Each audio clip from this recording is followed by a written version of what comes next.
Good morning. This is KELOLAND on the go with all you need to know in news and weather as you start your day. As we cover different stories on the topic of missing and murdered Indigenous persons, we bring you the story of Fanal Nightshield. She died of a stab wound to her chest, which she suffered in January 2021. Isaiah Young eventually pleaded guilty to second-degree murder for the St. Francis, South Dakota crime. A federal judge sentenced him to 40 years behind bars. We spoke to Nightshield's family about her. After my mom suffered a stroke, she was there to help her, feed her, take care of her, and then clean her house, drive her around when she needed to. Fanal Nightshield was 47 years old. In July of 2019, two teenagers went missing on the Rosebud Indian Reservation. 15-year-old Alize Millard's body was discovered in Ghost Hawk Canyon on July 10th, while the family of 19-year-old Autumn Emery continued to search for her. Over 2 weeks later, Autumn's family found her miles from where she was last seen. As you can see in this graphic, the distance from Parmley to Ghost Hawk Park, where Autumn's shoes were found, is close to 9 miles. Her body was found just a few miles northwest of where her shoes were, in an area that wasn't far from her grandparents' house. The death was ruled a suicide, but the family doesn't think so. Digital reporter Jasmine Jackson spoke with Autumn's aunt about her death and why their family is still hoping for justice. The 48-hour Sturgis rally tally from the Department of Public Safety shows an increase in DUI arrests so far. As you can see in this graph, authorities say there has been 45 DUI arrests. Last year at this time, there were 33. Authorities have made 19 felony drug arrests and responded to 14 injury crashes and 2 fatal crashes. The second fatal crash of the rally happened Sunday afternoon. Officials say a 51-year-old man died when his motorcycle hit another motorcycle that was swerving to miss hitting an SUV. You can view all the crash and crime numbers with the rally right here on KELOLAND.com. The South Dakota Department of Corrections says a high-risk state prison inmate will be released today. 36-year-old Wayne Tobias was serving multiple sentences for simple assault, including two cases of simple assault on law enforcement in Lincoln County last year. He has a previous conviction for similar charges. A public notice of his release was also issued in 2016.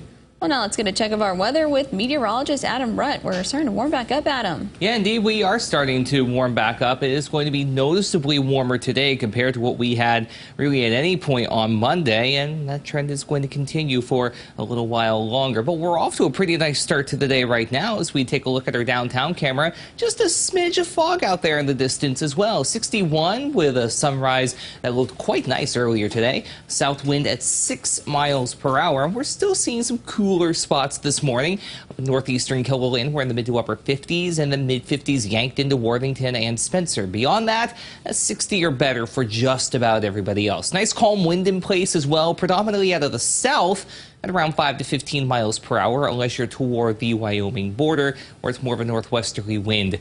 Much of the day is quiet, even with a cold front trying to make its presence known. We don't have much in the way of rain chances at first, but we try to get a few opportunities for some, but not all. Meteorologist Brian Carsons will have more on that in your extended forecast. Thank you, Adam. A fire department in western South Dakota is warning residents about a scam. The Spearfish Fire Department posted this picture to its Facebook page. The texts say a department shirt is $10 off and ready to order. Spearfish Fire says the texts are not from them and to not follow the link if you get this type of text. They add this scam is happening to fire departments across the country. If your morning commute takes you through northern Sioux Falls tomorrow, you may want to find a different route. Sioux Falls police say a house will be on the move at 9 a.m. Wednesday. It'll start in the area of 60th Street North and Marion Road. The route then takes it north of the fairgrounds on Louise Avenue and then past the airport on Minnesota to Benson Road. The house will eventually end up on Sherman Avenue. Sioux Falls Police will keep the public updated on its location during the move. South Dakotans will soon have another option for renewing their license and other services in Sioux Falls. The state's driver licensing program is opening an express station tomorrow on the south end of town. The office will offer services that don't require testing. It'll help ease the traffic the driver exam station on the north end of town faces. Hours will be 7:30 to 5 Wednesday through Friday. It's located at the corner of 69th and Minnesota. A KELOLAND Teens FFA project is the talk of one Northwest Iowa community. Ben Phillips' FFA project features 3.5 acres of sunflowers, a crop not commonly grown in Northwest Iowa. He did all the work of planting and growing them himself. Now he's opened the patch up for the community to enjoy. Learned how to plant and harvest sunflowers, and I think I just learned how many people really like sunflowers, because I didn't really know it was a lot of people's favorite flower, and I'm learning that this year. He has also been selling the flowers at local farmers markets and plans to harvest the crop when it's ready. And that's a look at some of our top stories. Now let's get one last look at the weather with meteorologist Brian Karstens. Brian? All right, weather today, looking at those 50s and 60s to start, and the afternoon temperatures are likely going to be into the 90s in central and western KELOLAND. We might even hit that 100-degree mark close to Phillip or even winter today. So, yeah, keep that in mind. We've been here and done this several times this summer already, middle to upper 80s, close to Sioux Falls, which is still above the averages for this time of the year. Our forecast for tonight, we're going to see those lows dropping back mainly the 60s, and then tomorrow, well, another warm day, maybe not as hot. We're hopeful that this northeast wind will kind of cut some of these temperatures down on the hourly numbers at least. And so with that said, Sioux Falls is probably still comparable to what we're seeing today. And your thunderstorm chance is mainly out of our viewing area.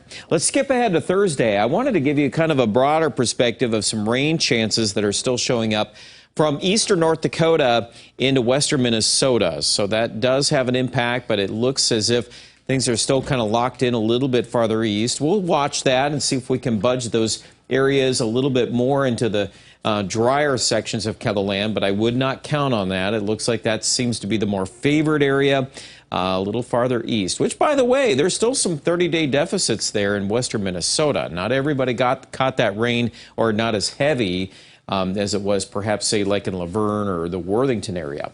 Now, you look at this 7-day forecast, and I still think these temperatures are going to have some hot elements at times. Like today, you've got 93 in Mitchell, 97 degrees in Chamberlain, and even Sioux Falls getting closer to 90 or low 90s by the kickoff of the weekend.